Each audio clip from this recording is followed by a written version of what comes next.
இன்றைக்கி வந்து ஸ்ரீராம நவமி இல்லையா, அதனால் பூஜைலாம் நல்லா சிறப்பாக பண்ணி முடிச்சிட்டேன். இன்றைக்கி வந்து நான் விலாக் எடுத்திருக்கேன். அது நாளைக்கு வந்து நான் போடுறேன், மிஸ் பண்ணாமல் பாருங்கள். ஸோ நேற்றே வந்து நான் பூஜை சாமான்கள்லாம் தேய்ச்சி வைக்க ஆரம்பித்தாச்சு. வர 3ஆம் தேதி நம்ம வீட்டில் வந்து சுமங்கலி பிரார்த்தனை இருக்குது. அது எல்லாருக்குமே தெரியும், நான் சொல்லிகிட்டே தான் இருக்கேன். ஸோ அதுக்கான வேலைகளும் நான் பண்ணிகிட்ருக்கேன். ஸோ நிறைய வேலைகள் வந்து பெண்டிங்கில் இருக்குது. நான் வந்து பித்தளை பாத்திரம்லாம் எப்படி தேய்ப்பேன் அப்படின்னா, வெறும் பீத்தாம்பரி மட்டும்தான் நான் இன்றைக்கி யூஸ் பண்ணேன். வேறு எதுவுமே நான் போட்டு தேய்க்கலை.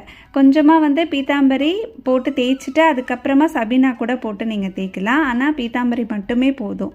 அது தேய்ச்சிட்டு நல்ல தண்ணியில் ஒரு தடவை நல்லா வாஷ் பண்ணிவிடுவேன். வாஷ் பண்ணிட்டோம் அப்படின்னா ஒரு 2 வீக்ஸ் வந்து கொஞ்சம் கருக்காமல் இருக்கும். அதுக்கப்புறம் கொஞ்சம் கருத்து தான் போகும், கொஞ்சம் அழுத்தி தேய்க்கிற மாதிரி தான் இருக்கும்.